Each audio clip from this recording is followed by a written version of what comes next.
Join us as we unravel our deep-rooted relationship with money, from earliest memories to eureka moments and building wealth. Birth to Net Worth, with me, Tristan Trenberth. Good morning and welcome to another edition of Birth to Net Worth. Today we have another amazing guest, Chris Kirkman, raised and based in Southern California, and doesn't invest in his own state. He's a real estate investor, started out in single family, moved into self-storage and now multifamily as well. He's also a great inspirer of people to take action and is now educating and mentoring people to get into their own business, get into their own areas of passion and change their lives for the future. So welcome, Chris. Thanks for joining us today. Yeah, super excited to chat with you, and yeah, thanks for having me. Of course. Well, I gave a little intro to you, but give me a little bit more of the background. I said you were raised in SoCal. I think I may have got that wrong, but is it SoCal you were raised? Tell me a bit more It about you. was. Yeah. And if everyone's familiar with Southern California, there's San Diego pretty much at the very bottom of the state, right up against Mexico there, and then you have Orange County and then Los Angeles. So I'm from San Diego, lived there for 30 years, and now I've been up here in Orange County for about 10 years. So still Southern California, but just a little up the coast from San Diego. So geographically, just right under Los Angeles. Fantastic. So let's sort of move towards the first question, which is the common question. But tell me a little bit about your family background, and have you got siblings? Tell me about your family situation. Yeah, just one sister. My father and mother are fantastic. They both worked for the government. My dad actually became a elected judge, which was kind of cool. But I mean, we'll get into it, but I mean, he was an inspiration for me because he came from nothing and he made so much of himself, and his life was pretty difficult along the way. And my mother was an educator herself. She was a teacher her whole life, and it's actually great because I have a couple kids, a couple small children. My boy just turned 3, and my daughter just turned 5. Actually, their birthdays are like a week apart. It's kind of funny how that works out because my sister and I, our birthdays are about a week apart as well.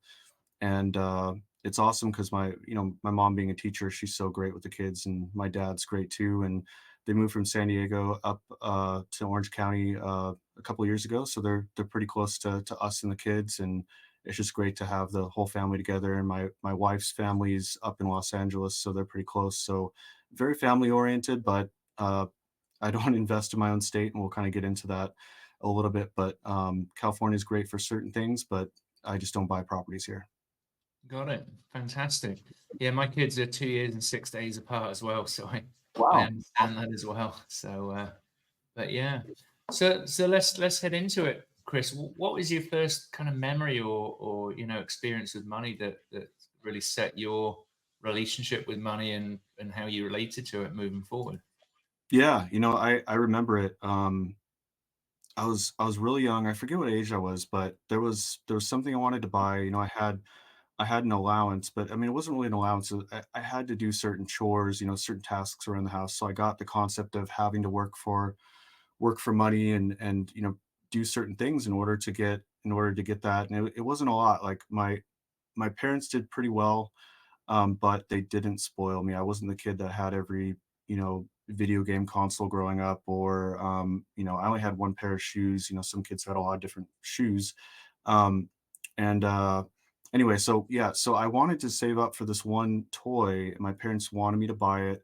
I didn't, I mostly got, you know, presents, gifts, toys, anything I wanted only on my birthday or Christmas. So I'd always have to wait to get that one thing, or I'd have to earn it myself. So I just saved up a lot. It's this like walkie-talkie, as like like CB radio, pretty much. It was like a watch combination. It had this big big old antenna sticking out as this big old bulky thing you put on your wrist, but it was kind of cool. Really wanted it super, super bad. Maybe a friend of mine had it. So I had to save up really, a long time to get it. I think it was only like $8 or $9, but back then, I mean, that was a lot of money. And also as a kid, I mean, that was even more money. So it seemed like an eternity for me to save up, but I bought it. It was my own. I felt like, I mean, I bought this for myself. It was kind of special to me. And yeah, it's that feeling of accomplishment, isn't it? It's you've Hmm. had a goal, you've worked towards it, and you know intrinsically inside you the effort that you went to focus on that thing. And if we look in modern times of woo woo to manifestation, you created the conditions for that to happen. Absolutely. So, um, how did you notice people around you, kids at school, other kids, was there that same sort of level of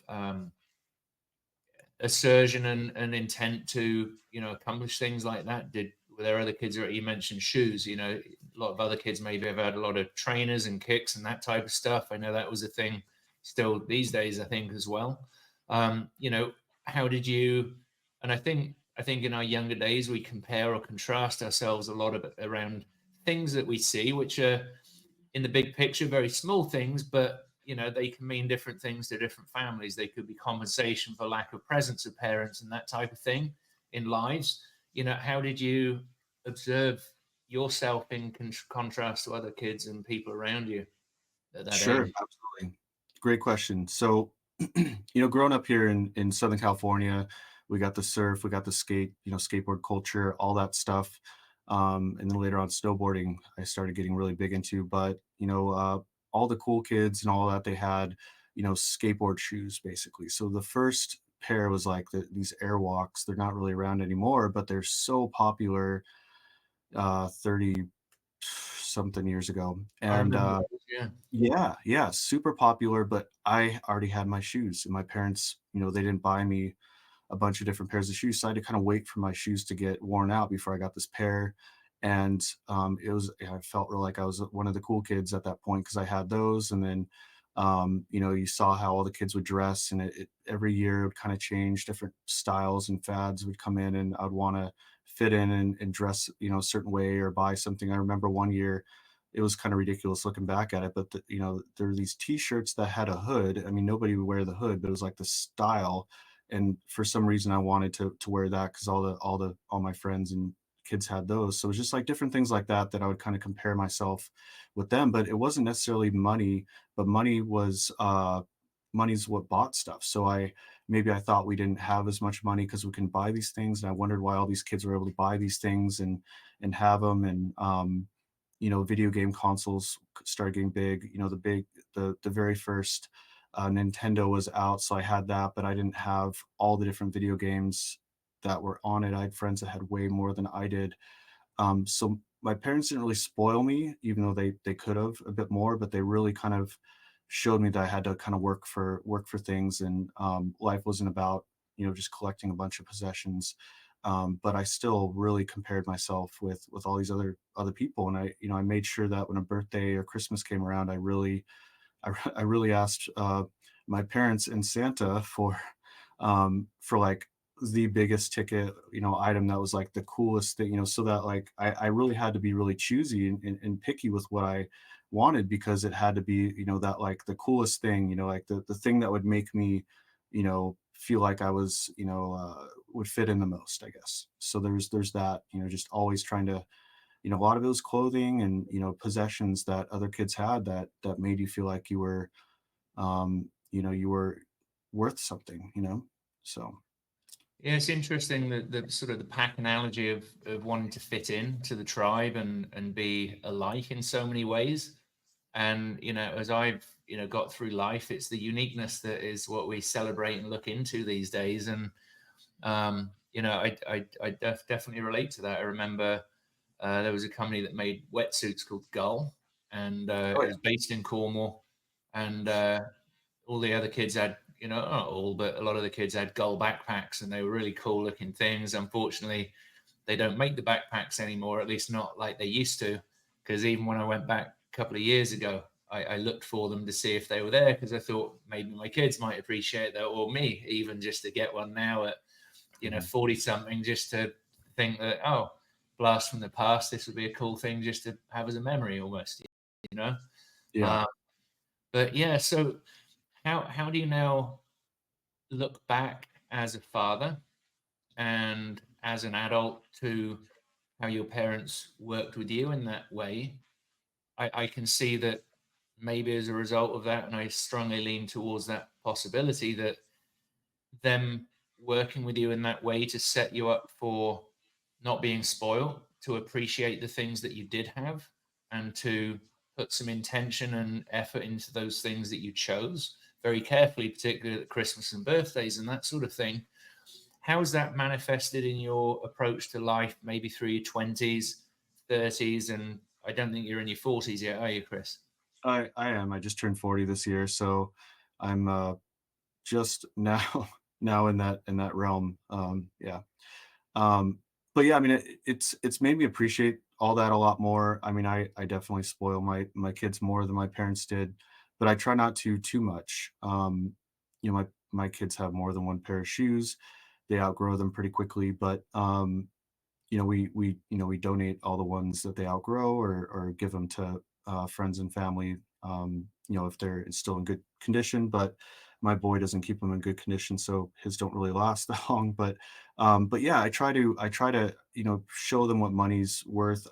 We just started this system, and we're barely just kind of rolling this out now that they could really understand it. My daughter, just turning 5, she's able to understand this a bit more. She has money that we've given her.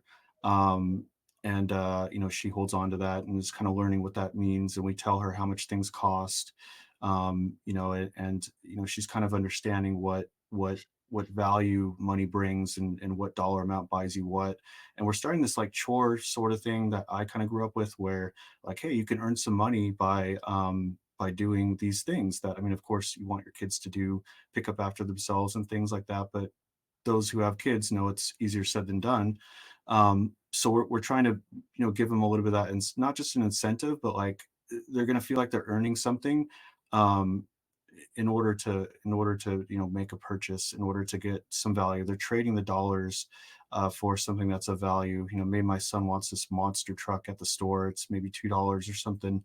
If he earned that from picking up his pile of monster trucks at home for X amount of days or weeks, he'll get the $2, and then he could go buy another monster truck. So different things like that. And I think it's really important to do that, because we do intend to homeschool our children. There's a really good school nearby our house that they're in right now. But once they're kind of aged out of that and graduate, we will probably end up homeschooling them. So I want to really just kind of set up some really the mode of us like teaching them some stuff that we really want them to learn, that schools don't teach them. When I was in school, we didn't really learn much about money and finances and accounting and any of that stuff. And I really think it's super important to do that, because it's a real world thing. And I intend to have them become, if they want, I want them to achieve, some really, really great things, but, to still appreciate money. I don't want them to grow up spoiled. I think that's super valuable because, with us as a generation of parents that want to raise our kids differently than we were raised, by whatever that means, and everyone had a unique experience, but there are similarities. But I think, I've observed, maybe it's countrywide or country-wise versus my, being raised in a different country, of, a lot of kids are just getting away with doing nothing to get things. It's almost like everyone gets a certificate for turning up. They get whatever they want without any sort of contribution. And I think it's, not to get into a political stand, but the society needs contribution from different people, and it needs different contributions and different people to make the world go round. And, if people can understand that their contribution is valuable, and understand that the evolution of their contribution through the knowledge and growth of their creativity and their self-awareness can contribute in different ways, their value isn't now a time for money exchange. Now it's a value for return exchange on what they can contribute to somebody else. That your son could have his sister tidy up for him, maybe because she likes doing that, she wants to please him as a brother, and then he can give her a bit of money to, which is less than he would get paid for getting the job done. And then maybe there's something he can do for her, or another friend that pays him more. I was asking my kid to stuff envelopes for me for a mailing campaign, and I said, I don't care who does it. If you want to pay a friend to do it and pay them less money than I'm paying you, I'm happy for you to do that, and you can outsource that. And just really, she's in her late teens now, but different from your kids, but just understand that the value that something might be more valuable for somebody else to do for a lower value of money, where she can leverage her time to find the person that would do the job that she's asked to be doing, and delegate or outsource that to somebody else. So I think, it is important to get that foundation of value in place so that they can then contribute in a way that's meaningful and more meaningful to them in a return standpoint. Yeah, absolutely. And you brought up so many great points there. And I'm kind of almost glad that we had our kids a little bit later in life, because we've accomplished a lot more. We value money a bit more.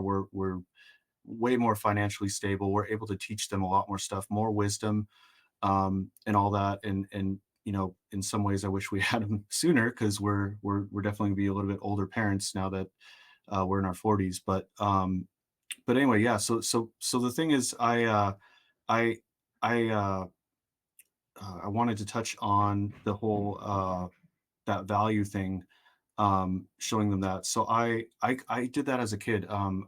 Sorry, it took me a moment to remember, but I remember doing this where it was Toys R Us that was having a sale on video games where you buy two, you get the third free. And I knew that a couple of my friends wanted this one game, so I bought.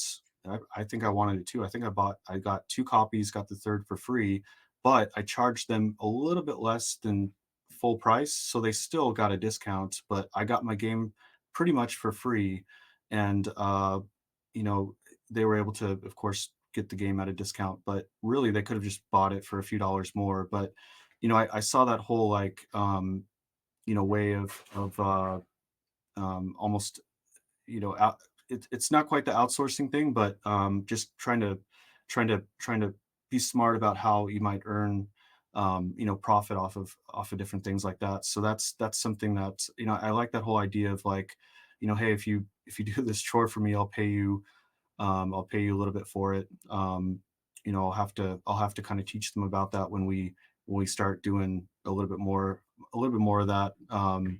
But all that's really great. Congratulations on your first wholesale transaction from Toys R Us.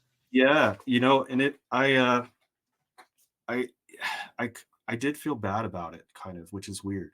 Um, but it's because like I almost felt like they were getting, probably because I got the free game, right? But I was performing a service for them, I guess. I didn't really realize it at the time, because I always thought that people earn money a little bit more difficultly. Like it was such a steal. I mean, like I said, like I don't mean steal in a bad way. What I mean is like the profit was so great that I got this free game that I didn't have to, like I didn't really have to pay for it. I paid like the difference of what their savings was on the game. So it was kind of, I never really felt that way before, and I felt like, oh, I'm getting this for free. Like I'm really profiting on this. This is kind of incredible. But later on in life, I really learned that trading time for dollars is not necessarily the right, the best way to go. And of course, people that have to work at a post where they are performing a task for hours and all that, that I could see how, um, working at a cash register or something like that, that could be traded for, time, the dollars for time. But other services and things like that, 100% should not be based off of, you shouldn't be paid by the time you put into it. You should be paid by value. And that's the stuff I want to teach my kids, because I don't want them to get sucked into careers or anything where they're earning a living off of trading time for dollars, because you get limited that way. And I want to teach them that there's really not a lot of limits. You could do so much by just providing more and more value, and you could provide endless value and earn quite a bit. Um, so all that's really important. And I mean, that those are just huge lessons that I want them to have. How much have you seen your value increase by seeing your own value increase? And by that, I ask, how much of the value of you that is seen and perceived by others is shifted by your own increase of self value and self worth, in the sense of your knowledge, your experience, because this is really what we're trying to invoke with children, is that when you go through life and you learn these skills or acquire this knowledge and can take action with it, your value goes up in certain areas. Now, I'm never going to be a professional ice skater. I realize that. But in real estate, I can coach, and in business, I can consult for equity. I can bring value. I can structure deals. I can offer ways to do transactions that many other people wouldn't consider of doing, to provide value and tax benefits and other things which many others wouldn't consider. How has that changed in your view? And because this is really what you're describing to me about your kids. And at what point in life were you ever in a W-2 situation? You transitioned into the real estate side of things, or were you always an entrepreneur? And where did that kind of time for money versus value versus return shift come in your perspective? Yeah, I have so much to say about that. You know, pa- part of it is I going back to feeling like I'm just like really, am I doing things right? Am I cheating the system or something like that? It came down to when it came to taxes. So something that I meant to mention earlier is, I mean, as a business owner, as a real estate investor, you're providing, you're providing a service for the economy. You're actually contributing a lot to the economy, way more than a W-2 employee, because you're providing either housing for people that's affordable, or as a business owner, you're actually providing more jobs. You're providing people the means to actually be taxed. So the government likes that. They like people that make these jobs, make these big companies where there's people paying a lot of taxes. They actually earn more for me, providing those jobs for people, than if they were to just tax me. So that's why business owners are taxed way less. That's why I could write so much stuff off. That's why I have all these tax benefits. And as a real estate investor, by providing affordable housing and all that, I mean, I'm also contributing to the economy. So you're able to, that's how investors and business owners and all that, they're able to virtually pay almost no taxes because of that. And people get so upset about it, but they miss out that you're actually contributing so much to the economy, and it's the value you're actually providing. You're providing more value than the average person that's just, earning they're contributing to the economy by doing what they're doing. They're, even working at a grocery store, you're helping, the local people be able to buy groceries. So everyone is contributing, but like owning a business, you're providing jobs, owning real estate, providing housing. So that just goes a lot further. And growing up, I had all these odd jobs. We can kind of get into more of my past, but I was doing like pressure washing. I always found these different areas for me to earn money beyond, selling video games to friends for a profit. And I did like pressure washing for this landlord guy. He owned a bunch of houses. I would earn quite a bit of money just, cleaning these houses. And by doing it not for an hourly rate, but for like a flat fee, I could get ultra efficient and really good at it, and do tons of it, in a short period of time, because I got better at it. So it's like the better I get, the more I could actually earn if I'm just, providing all this value. If it takes me 2 hours and I'm charging the same, it doesn't matter. I'm still providing the same value. If it takes me 10 minutes, still doing the same thing, maybe I'm not going to do it as well. But if I do it as well in the 10 minutes as if I were to do it 2 hours, still providing the same value, still getting paid the same. So I took that into my career. Now I went to school actually more than 20 years ago now, for graphic design. I was always artistic. Design kind of came natural after that. Did a lot of oil painting growing up. And we didn't have really product design or user experience design, which I ended up doing. But it was graphic design, web design, all that stuff, and the web was kind of newer back then. And so I designed like magazines, brochures, catalogs, and I would design websites. So got into that. Then I started designing software, apps, all that stuff for a lot of big companies later on in my career. And I found that a lot of this, you know, you don't have to limit yourself by just working that W-2 job, or even if it's a 1099, like the 9 to 5, like why limit yourself to that amount of time? So I started doing this thing, like living 90 days per month, basically. Like I could fit a lot more into my day, a lot more into my life by, I could work in the morning, I could work in the evening, the weekends. So I would take these like side gigs. And if people, I don't know people use Craigslist anymore, but it was the only place to find these gigs. So I would take on these side projects, designing people websites and all that. You know, people couldn't hire someone full time; they just needed like a quick website or a brochure. I did tons of logo designs. You know, take these side projects on, and it didn't affect my day job whatsoever. It actually made me better at it because I ended up having more experience because of my 90 days per month. So if I have 3 days in one day, you know, I'm taking on all this extra work. I'm actually better. I have more experience because I've done a lot more. My portfolio exploded because I had all these side projects. Um, so for someone early on in my career, I already had a huge portfolio. So I saw that. I'm like, wow, this is kind of cool. So I could take that into 1099 jobs or even W-2s. You could stack those, especially work from home situations. If you're providing the same value, you know, doing a good job, you could stack those too.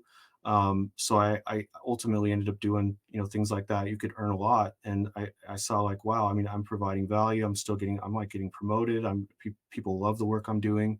And you know, all that is like, it's just learn efficiency. And I did this thing called well, there's the 80/20 principle, which a lot of people are familiar with. Yeah. And it's where, you know, 80% of the results come from 20% of the output. So what if your 80% of you know, the results are as good as other people's 100% or at least passable? That's just 20%. So you have 5 of those. So that could be spending more time with your kids. That could be, you know, taking on a project or taking a class in painting or pottery if you want to learn how to do, like, doing other things in life. It doesn't have to just be work, but you could do more work. You could do more, you could fit more, that could, your earning potential grows basically. And it's not just about money, but you're earning other riches in life. And that could be riches through spending more valuable time with your family that you would otherwise be sitting at a desk earning less doing. So provide more for your family, have a more enriched life just by being more efficient that way. So I just learned how to just stack all those 20s, you know, those 20% up to, you know, 100%. And just, that's how I'm able to do so much. And it grew my plate. I mean, a lot of people say you have so much on your plate. How do you handle it? I'm like, well, my plate's just bigger than most people's. It's not like I have too much on my plate. My plate's just bigger.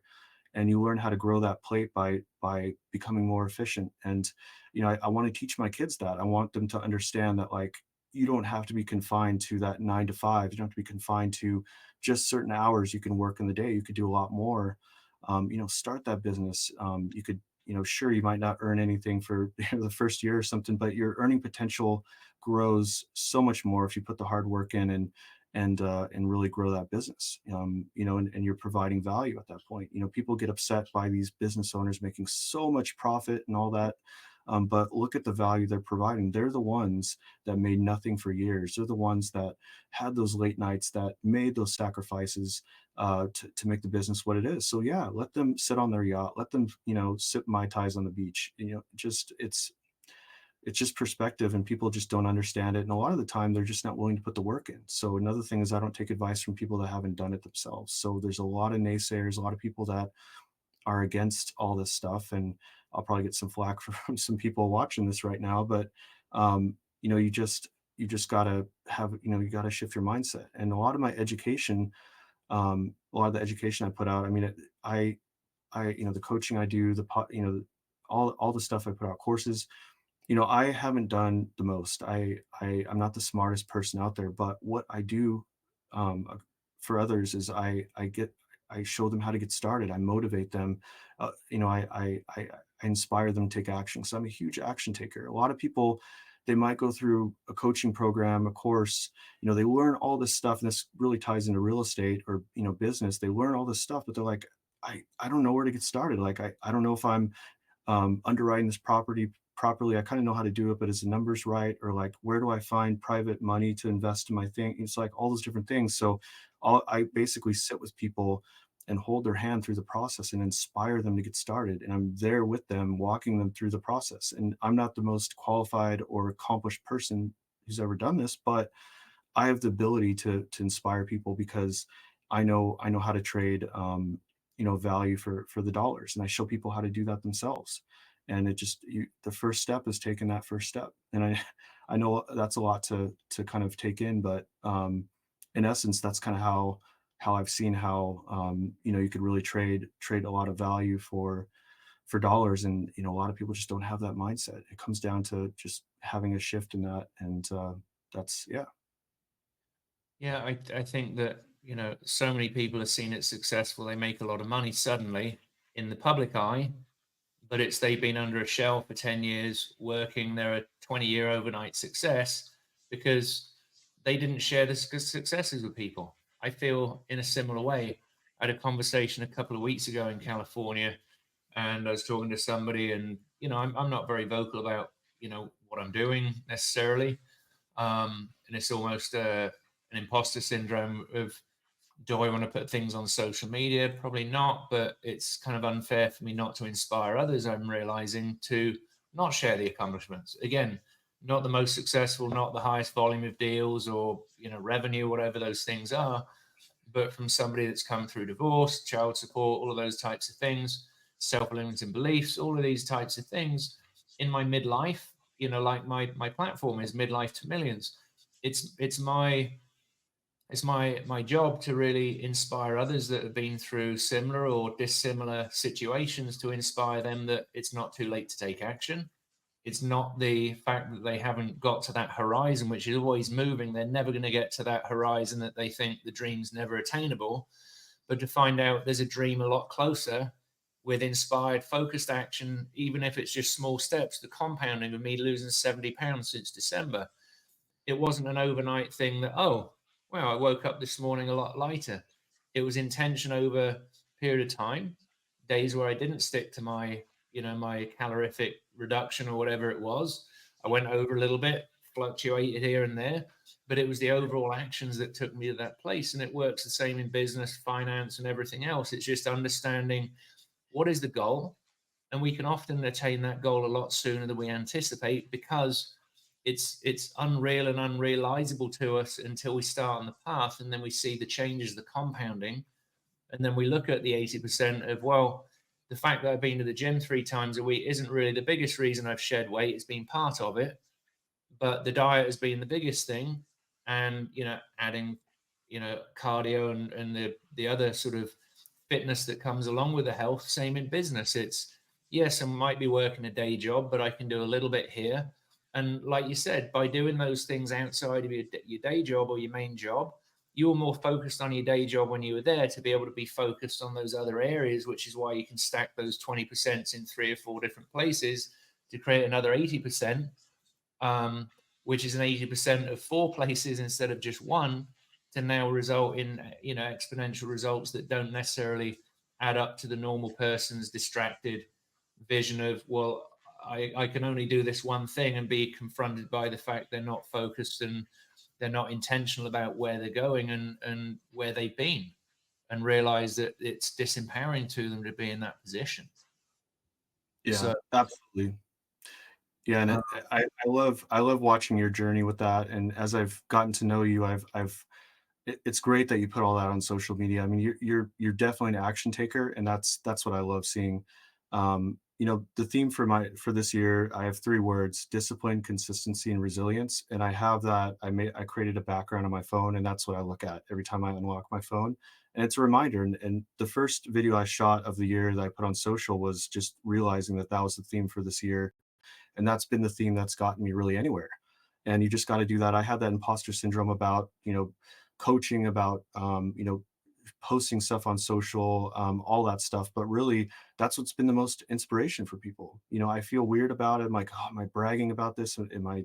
But people, they cheer me on. They get something out of it. They message me. It's like, oh, I needed to see that, or do you have a great point? Like all these different things, and it's great to see that. And by people seeing that tremendous weight loss that you had, I mean, that's a ton of inspiration. And it's really, really great that you put that out there. and that's going to be part of my Midlife to Millions platform, is not just wealth, but the health that goes along with the clearing your mind and clearing, because the running, I know my body can probably run a half marathon. I just registered a couple of days ago to do the Tempe half marathon. Never done one Nice. before. I'd never run 5 miles in a row until 2 or 3 weeks ago. But I've committed, and it's training this, not my body. My body will follow the mind. Obviously, I'm not going to try and run 26 miles just this afternoon. but my body is capable of it through that compounding process and getting to that point where I'm physically, mentally, and emotionally prepared for doing the task, whether that's running a business, coaching, and anything else. And I'm preparing to do a series of social media of what went wrong, the deals that didn't turn out as I anticipated. 20 grand that I lost on a loan last year, my friend foreclosed on it from a hard money company. You know, the squatters that we had to remove from a property that we wholesaled, which was my first deal, and because the builders that bought the land didn't start building quick enough, the squatters moved back, and unfortunately it was their problem at that point. But I've got a series of stories that I'm now going to, you know, put out there, what went wrong, because these are relatable to the people that don't, you know, look at these gurus and influencers that everything's going right and everything should be perfect. So wow, what am I doing wrong that it's not going anywhere? Because these are the things that hold people back from taking action, is that, you know, wow, it's these, you know, my first step didn't go right. And we need to understand that success is the journey itself, and continuing in spite of failures and despite failures, like Edison. If he hadn't bothered to do more than, you know, 1,000 iterations of a light bulb, would be sitting in front of a computer screen right now? Quite honestly, the technology that's developed as a result of light, as a bulb, as he persisted doing, his perspective was, well, I just learned another way that it didn't work. So now we don't need to try that again. Now I can try another way that may work. It may not work, but we'll learn something from that step that is either going to be a success or a failure in the big story, but it's success because we've learned something else along the way. Are there any Yeah. of those things that you can relate to through your business and career that, you know, were confronting at first, but then you lent into the failures, or, you know, the learning lessons along the way, the experiences to, you know, generate more of a leaning into success? Yeah, you know, and I absolutely, I've had so many failures, and I'm not afraid to talk about them, and I'm kind of proud of them in ways where it it shows that I actually took action. I tried something. You know, there's failures where you might not be proud of it if it's like you didn't learn the third time around and you kept going. But if what I'm getting at is like if you learned from a failure and you're not repeating it, you know, over and over again, you know, that's powerful. That's how you actually put stuff to practice. That's how, I mean, your first steps as a baby, like you fell over a few times, you failed, right? So you get back up, you keep trying, you learn how to walk. Then you learn how to, you know, go from that crawl, walk, run sort of approach. You're not running right as you start walking. So I mean, you gotta learn. You gotta fail a few times, fall over a few times. And I've fallen over a lot, and that's how I learned how to do stuff. And that's partially what I want to show others, is that it's okay to do that. And I don't want to work with people that have not failed. Like if someone has a perfect track record and has doesn't have any failures to talk about, I mean, even the most successful people have failed quite a bit too, and made them who they are. And you know, people that don't have those failures, they're not trying. So I I try to, you know, even people that I coach, it's like, hey, learn from my failures. Like part of working with me is not going to empower you to get started and actually get way more accomplished in a year than you'll be able to do alone, or you know, than you ever thought you'll be able to do. It's like you're going to learn from my failures, because I failed a ton. I've done a lot of stuff that just did not pan out, and I learned from it, and I picked things up, and I got started, and took things to the next level, way beyond you know, where I would have ever been able to take things if I didn't have those failures. And a failure from a different business is going to help me in a completely unrelated business. You know, because I'm weird like it, I started I started a food truck, and I didn't know anything about it. I had a good friend of mine that needed, you know, some work. He wasn't really doing much. He had all the time in the world, and you know, he kind of wanted to do it, and I'm like, oh, it's kind of cool. And I could finance it, and I could run the business, and he'll just run the operations in the day to day. So before, I mean, I didn't know I didn't know any the health code stuff. I knew nothing about that, so I had to navigate that with the county. And I'm in California, so stuff is way more rigid here. So I'm dealing with one of the most difficult counties out here in Orange County. So deal with the health department, get all the stuff approved. First, I had to buy a food truck, and then make sure it was, you know, and you know, up to operational order and clean and all this stuff, get all the approvals, and it just took forever. And then I had to find bookings, like where the heck are we going to sell stuff that's going to allow us to even run this thing. So before we even opened our doors, I had like, I think it was like 8 months worth of bookings. And that's like one or two per day. That's like at least like a lunch and dinner, Wow. office or apartments or a fest. Like I was getting we hadn't even started, and I was already getting like festival, like tens of thousands of people at these events getting bookings for that, because I really had good marketing. I had a good website, already doing social before opening our doors, had the menu, had the photos, all that stuff just ready to go. And It's that resilience and just like, I failed a lot along the way. I did a lot wrong. I learned a lot from it, but I didn't get discouraged and just walk away from it. And the friend of mine that was supposed to just basically, I set everything up for him, just run the truck. I'll help you hire personnel to run it with you. We had all these shifts worked out, all these different people employed by us, but he just ended up not being able to handle it. So I had to do it all. And I was doing this on top of multiple full-time jobs and some consulting stuff too. So nights, weekends, I was doing this, loading stuff up, going to, grocery outlet, getting all the stuff, taking, just like doing this all, um, and I was failing like crazy doing all, but I would pick things up and I'd learn how to do it right. And then, and just, I never quit. So this went on for months and months and months, and then I decided to sell the truck. I'd already established it. I had a website. I had all sorts of stuff established. So I ended up being able to sell the truck for um, a little bit of a profit. And coming away from that business, I take away all these different failures from a completely unrelated business. I do a lot of real estate investing, so I was able to pull some of that out, and I learned a lot from it, just about business, about just working with people, hiring staff, all sorts of different things. So it's like no matter what business you're getting into, no matter what unrelated occurrence in life that you think you're failing, and you could take that into you could pull that into what you're doing. And people have failures in even sports and different things like that. They learn things from athletics and all that too, and they pull that into a lot of us just like discipline and different things. So every failure in life, you could take that into business, or really anything you're doing. And really the failures, they made me who I am. Fantastic. I mean, I know you mentioned discipline was one of your keys for this year. For me, collaboration, finding the right collaborators, cutting down the number of projects that I'm working on, finding complementary collaborators instead of people that do the similar things that I've done, 2, 3 years ago when I was starting out, as relating with people that were more visionaries and, creatives. But there wasn't an alliance possible because we did similar things. And, it's finding collaborators that contrast what my skills and my experience is, to be able to collaborate more effectively and more productively. And, again, create more systems and delegate more.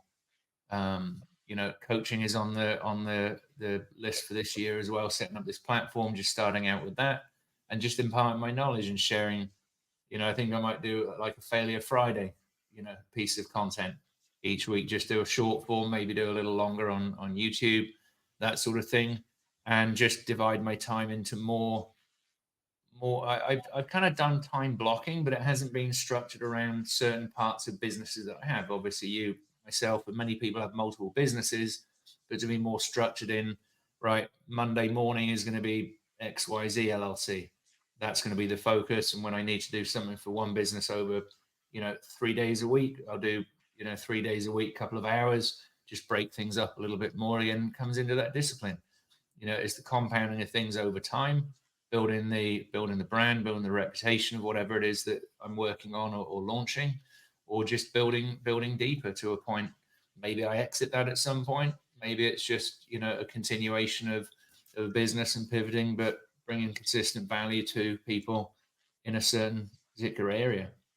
So I love what you've shared. It's really inspiring to hear your journey. Where is your journey currently? And what is your prime focus? I know you're investing out of state, you're traveling. I think next week you said to Arkansas for a particular property. Where are you now? What are your focuses? Yeah, so I mean, I talked about a lot of other businesses, and I love investing in real estate for a lot of reasons. I mean, it pays you five different ways. It has tons of tax benefits, and it's just super rewarding. It's great for dealing with inflation. It's great for multiplying your money. It outperforms the stock market. There's a lot of different things you could do, and you could drastically outperform the stock market if you're really smart with it. And I started out single family, but hit limits. I'm like, there's only so much I could do with this, and I was using my own money. I was earning hundreds of thousands of dollars, but like I hit a wall. I'm like, okay, sure, I'm earning a lot, but it's going to take me forever to scale to where I want to scale to. I'm just going to be making a little bit per month off of each of these single families. And I was doing the Burr method, which you basically renovate the thing and make it a bigger, rentable home. You're able to refinance it, pull all your money out, rent it for more, of course, because you maybe added another bedroom and bathroom, different things like that. So I was doing that, getting pretty much houses. I got the house for free that I first did that with because of that, which is great. But if you do that and keep recycling it, you still scale at a smaller rate. And if you use your own money, you're scaling at a smaller rate too. So I learned about OPM, other people's money. So I started working with investors, and I found commercial loans. I found, other types of loans that were not just the normal type of loan that I would get for myself, like I bought my house here for, a normal loan. These loans, for people that were kind of doing what I wanted to do and scaling. So I got into duplexes, then triplexes, then apartments. I still love apartments, but I see that self-storage has a lot more benefits to it, and these are garages, and there's no toilets or kitchen fires to deal with, as I say. So I love self-storage for a lot of reasons. There's not, it's got the lowest default rate out of other sectors. It's, good in any economy, recession resilient. Returns are so good, especially compared to apartments. Um, Low capex, capital expenditures, doesn't take a lot to fix up. Like I said, no toilets, don't have to do any painting, don't change carpet on turnover. These are garages. Tenant laws are way different. So I mean, all these pluses. I could go on forever about storage. I love storage, but yeah, that's kind of where I'm at. And what I'm doing is I'm expanding quite a bit, and I'm also educating others while I'm doing that. And it's not just in storage I'm educating. We could talk about that in a second, but I do have my own property management company that'll manage my properties. I have a capital company that'll buy my properties, forming a private equity fund as well to fund some of those separately. I'll JV with a lot of people that'll bring me deals, kind of growing my stack of investors that I love, kind of working with. But the thing is, like with the investors, I'm providing them with really good passive income, and it's through my failures, it's through my taking action that I'm able to do that because I wasn't afraid to take on that apartment where I did a full gut job, every single unit, did common areas, evict, well, I didn't evict, but I, you know, legally got rid of everybody and had to rent the whole thing up. So I do the hard stuff because it makes me stronger. And through these little failures, it makes me even more stronger because I've been there, I've done that. So I'm able to take on these deals. And now because I've failed, because I've gotten experience, I could do these much more lucrative value add projects where I could grab a storage facility or apartments or whatever. I could, fix them up, or with the storage, if I plan to expand, build more, you know, I gained all this experience, and it allows investors to earn even more. The returns are much greater. It takes a little more time, especially when you have value add. It could take about a year to get returns. But if you look at the exit and the multiplier, the cash flow is way better. You more than make up for it. You're not waiting 10 years to double your money. You're doing that in a matter of sometimes 3 years or less.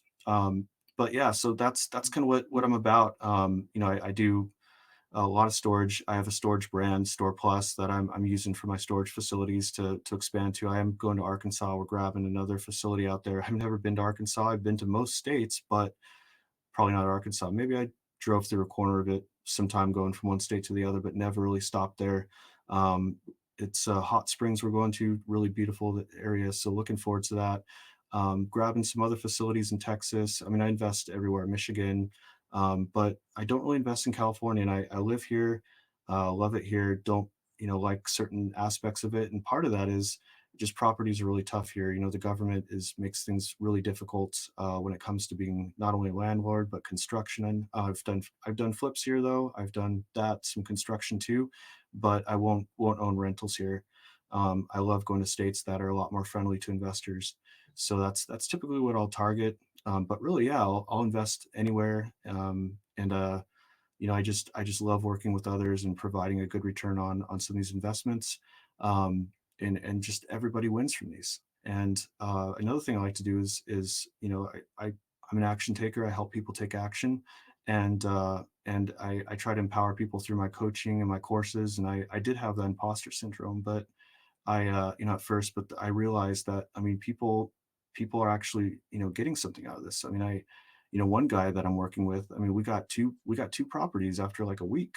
We're able to get offers accepted on that, and just working together on it, just going through the formula that I developed. So I mean, it's proving to have results, and I'm learning to be okay with knowing that I have a pretty good formula, and others can benefit from it. And it's not all just me, like I'll give you the mindset, the tools, and all that, but everybody's putting work into it. And by seeing others put the work into it, and using some of the systems I've developed. I mean, I developed like a underwriting calculator. People could underwrite deals in 90 seconds or less. So I simplified the process, taught people how to do it, and people that are much smarter than me probably are landing deals quicker than I ever could. And it's just great seeing people have success through some of the stuff that I came up with, just based on my own failures and based on all the education that I've uh, I've done. I mean, I love just trying to stay on top of education, reading a lot of audiobooks. I mean, listening to a lot of audiobooks, listening to podcasts. All that's super crucial, and you can never learn too much. And I have coaches. I have a business coach. I've joined mentorships, and as one myself, I think it's important for me to continue to grow. So as I grow, everybody else benefits too.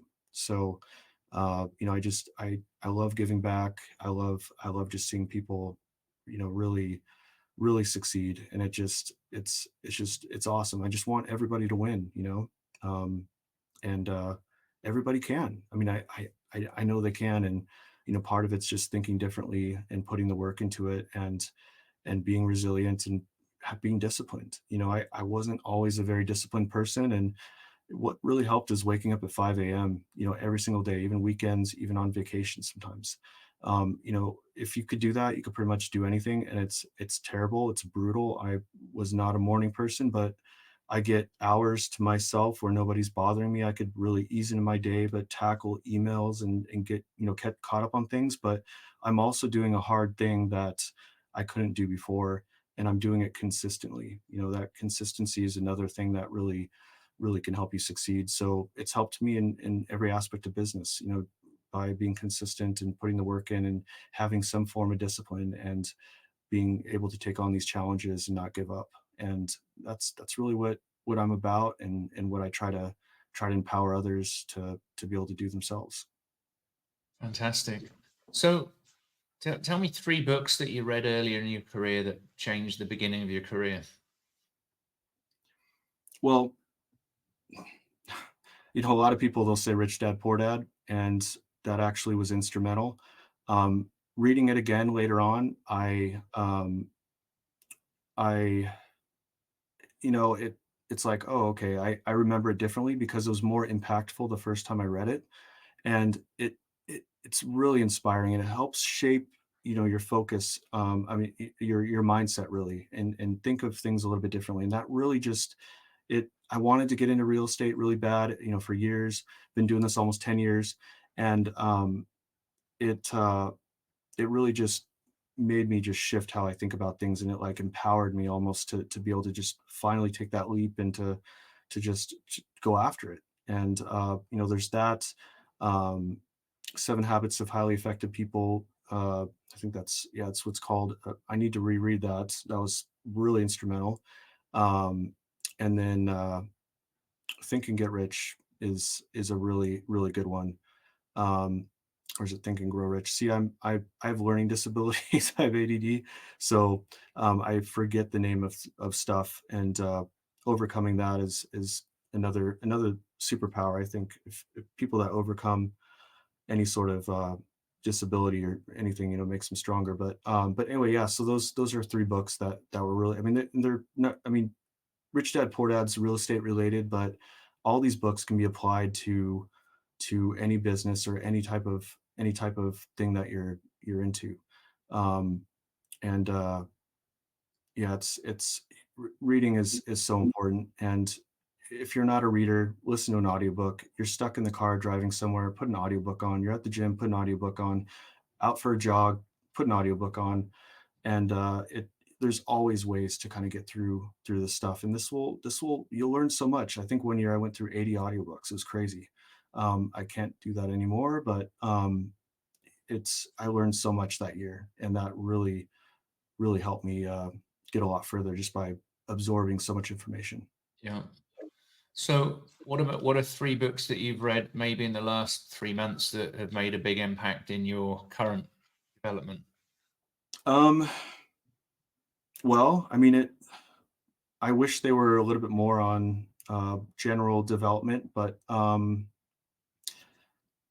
they're just self-storage books. You know, I'm a big fan of AJ Osborn. He's a friend. You know, I love the self-storage income platform that he has. It's great. He put out a really good storage book. I mean, it really helps you learn a lot about it. Reread that. That's really good. He put out a new edition. So I went through that. Um, and really, there's just different podcasts that I've kind of been going between. I mean, podcasts like this are great to listen to, and you know, I wish I've gone through more books, but I've kind of been in this hustle mode the last few months to try to accomplish my goals for the year. I started out wanting to get 4 storage facilities, and then you know, I somehow shifted that to 10 by the end of the year, and I'm a little behind, so I'm trying to do it. But you know, like it's funny because they're all kind of falling into place like in my lap. Like all of a sudden it's like we might get under contract like 6 this week, and it's like, oh my gosh, that's kind of crazy. So it's like just the work's kind of paying off, and a lot of it's because I read these books, and you know, it helps you just learn so much, and to be able to put to practice you know, all sorts of things from mindset to discipline to you can learn skills. You know, I learned about marketing from some books. You know, I'm having to market a facility right now, so it's you can never read too many books. Perfect. That's awesome. How do you go about reading a book and then implementing what you learn from the books? Because I went through a stage of reading a lot of books and I didn't necessarily implement what I was learning, but I can regurgitate that a lot of stuff to other people in seeing blind spots in others. How how was there a point at which you may not have implemented things that you're reading and then realized, hey, hang on, Chris, I've got to start sitting down and actually going through what applies to me. Where can I apply that to my life and business? It's not making a difference. Was there a time I hear the ADHD you're speaking of, but I don't hear that in the way that you've spoken to me in the whole of this conversation. You seem very focused and clear, and clearly it is a superpower. Yeah, it's a lot of practice to not let that show through everything. And you know, some of it's preparation. I'm an Eagle Scout, so I'm all about being prepared. So before this podcast, you know, I tried to really think about what we might talk about. But you know, I've actually done it where I was kind of go off on a tangent. You've probably seen that a few times, and that's the ADHD kind of shining through. Um, but yeah, as far as books go, like I don't always take my own advice, and I think we all kind of do that. Um, but it allows me to fail and learn from it and be like, oh well, I did read about that in a book. Why did I do the opposite? Um, but yeah, I mean, I can regurgitate it. You know, even in my own coaching, like there's stuff I haven't even implemented myself, but I know it works, or I haven't had the chance to implement it, and it's more applicable to someone else. But you know, it's I've learned just so much from books to the point where um, I don't always use it right away. It might be years down the road. And now it's like, so I don't forget stuff. What I'll do is it takes me a little longer to get through audiobooks. I have to pause it. Sometimes I got to re-listen to it. I'm like, oh, what did he say? Oh, there's a list of 10 things. Oh, shoot. Or a book recommendation. Oh my gosh. Okay, I got to pause it. Okay, go to Audible, purchase. Okay, bam. Oh, I got 5 credits. Bam. Okay, cool. I could buy those 3 books real quick. So I do a lot of that, and that helps me. When I pause things, I'll be taking notes. Sometimes I'll email myself something, so I'll have a draft of an email with bullet points kind of in that draft, and then as I'm listening, I just pull that draft up and just start typing it in, and then that way I could email it to myself, and anywhere in the world I could check email, I could pull that back up if I want to look at it again, and I could title it what I want. I mean, there's note apps that are great that could do that. I just maybe am not as high tech as some others and use the latest tech on that. I just email myself. I just think note taking is kind of important. I don't do nearly enough of it. Um, but very key points that I want to remember.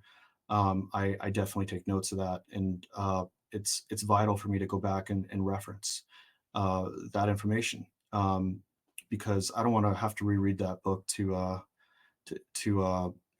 try to get that. I'm not going to remember in an audiobook that at this particular place they talked about that. I mean, I would have to take a note of that where that place was where they talked about such and such. So might as well just write that down. So I do that. It just takes me longer to get through stuff because I got to pause it. Sometimes listen to it a couple times to take note of like the really important stuff. Yeah. So tell me a couple of books that you've listened over, more than once at different times. I think you mentioned Rich Dad, Poor Dad. You went through obviously at the beginning, and we're a different person the next time we read it. There are different problems or different scenarios in life that are relatable, that weren't relatable, or we weren't aware of necessarily the first time we read these books. Are there a couple of books, outside of Rich Dad, Poor Dad, and what it was that you noticed the second time that you maybe didn't, recognize the first time or weren't encountering the first time through? Yeah, I mean, just looking at my Audible, I have so many in my library here that I could kind of just rattle off. Oh, looks like my camera froze there for a second. Yeah, um, let's take a look at yeah, some of the finished books that I have. I mean, there's a lot that I haven't even finished.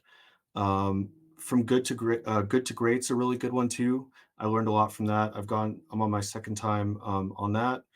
Um, Rocket Fuel is really, really good.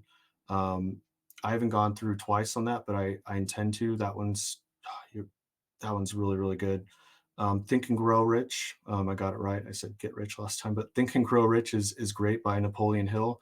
Get Mm. so much out of that. I mean, there's some people that uh, read that like every year, and I haven't done that every year, but I'm on my third pass on it. Really, really good. There's just, I mean, it was written decades and decades ago, but it's just so applicable right now. That's a really good one. Um, Die with Zero is a really good one too. That one's basically um, it, you just gotta check it out. Really good. I mean, I could keep going on and on, and if anybody wants some book recommendations, I have a huge. I'm just scrolling and scrolling with my thumb here of ones that I finished, and it's just endless. There's just a lot of really good books, but those are some of my favorites right there that I filtered by. Um, so definitely can get a lot of that. But Think and Grow Rich is really good. Rich Dad Poor Dad, of course, is fantastic too.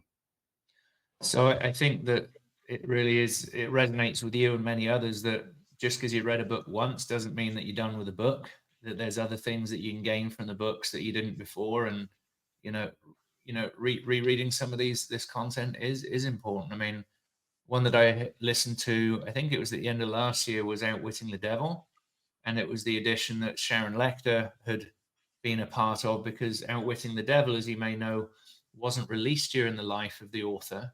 It was released Hmm. afterwards because they were worried about backlash because, social values and dogma at the time.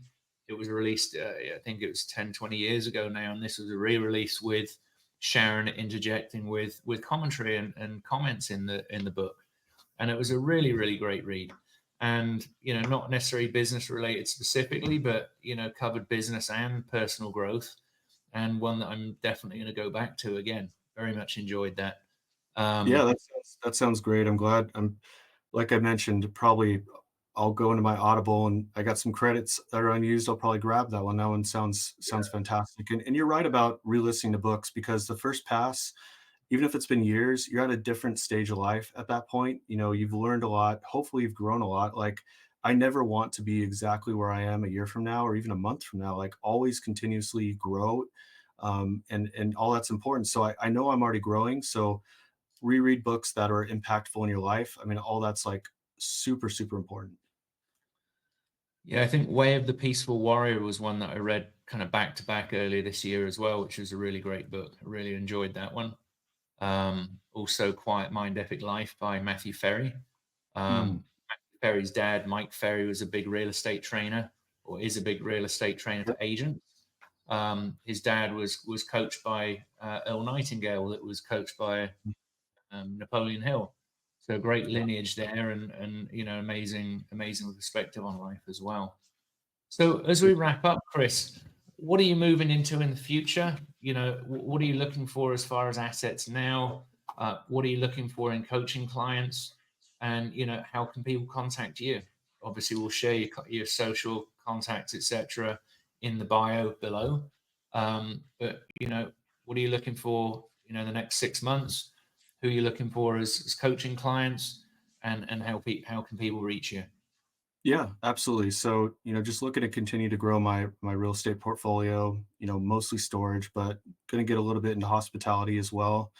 Maybe some boutique hotels. I think the private equity fund I'm forming, fund number one at least, is gonna handle additional sectors in addition to just self storage. So getting more into that. Probably still buy some apartments, but just trying to expand that and provide some really good investment opportunities for some private investors, really good returns. I just want to be kind of known for the guy that's able to do that. And Yeah, I want to continue to help others, get started and to kind of take stuff to the next level through my coaching and podcasts that I'm putting out that I'm working on recording right now. There's going to be some pretty notable guests on that too. With that and my educational platform with coaching, with courses, all of that could be found at statingitreal.com. Just it's kind of a play on words with from like real estate, stating it real. So you could check it all out there. Links to everything I have out there, including a free course that I have. Everyone could kind of check that out. I got several lessons in that, including a free underwriting calculator that I'm giving away that I designed to really empower people to underwrite stuff simply and just in minutes. I got a tutorial video as well. So you can find me there, and I'm mostly on Instagram. So you just find me at Chris Kirkman, just at Chris Kirkman on that. Uh, I'm found on Twitter, but I don't tweet much there. Also, chriskirkman.com just has, it's just a list of all the different, a lot of different businesses I have and kind of keep up to date with what I'm working on. But yeah, I mean, give me a follow on Instagram and shoot me a message. Like if you watch this and got some value out of this podcast, I would love to connect with anybody if you have any questions. And if you want to get started in real estate or anything that I talked about, I'd love to answer any questions that you have and connect with you. Fantastic. One more question just on the private equity fund. Is that going to be accredited investors only? What kind of investors are you looking to place capital with you? Yeah, so I am creating multiple, but this first one's probably going to be accredited investors only. But I will provide additional funds that will be, you don't have to be accredited for it. Of course, it's handled a little bit differently. But yeah, I just want to break down any barriers for people to be able to get started in investing. So I'll do one accredited, another non-accredited. But I do have opportunities for investors that are not accredited too. So people can message me for that as well. Fantastic. It's been a joy having you on the call, Chris, and obviously getting to know you over the last few weeks has been incredible. A lot of mutual friends out there, and it's a small world. It's a big opportunity, and having collaborators and friends in the business, outside of our own realms and beyond is amazing. So, thank you so much for joining us. Check out the links below, and please follow Chris. Find out what you can do to connect with him and see where you can collaborate with Chris and create some future success for you and your family. Just takes one generation to change the future of your legacy. And that starts with you. Your kids don't do what they tell you. What you tell them to do, they do what they see. So make sure you're showing them something great, and they'll surely grow into greatness. So thanks again, Chris. Have a wonderful day, and see you on the next edition of Birth to Net Worth. Thank you. Thanks so much.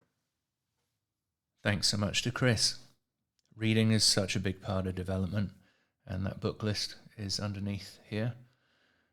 Reach out to Chris, take a look at his education program, and take some action. See you on the next edition of Birth to Net Worth.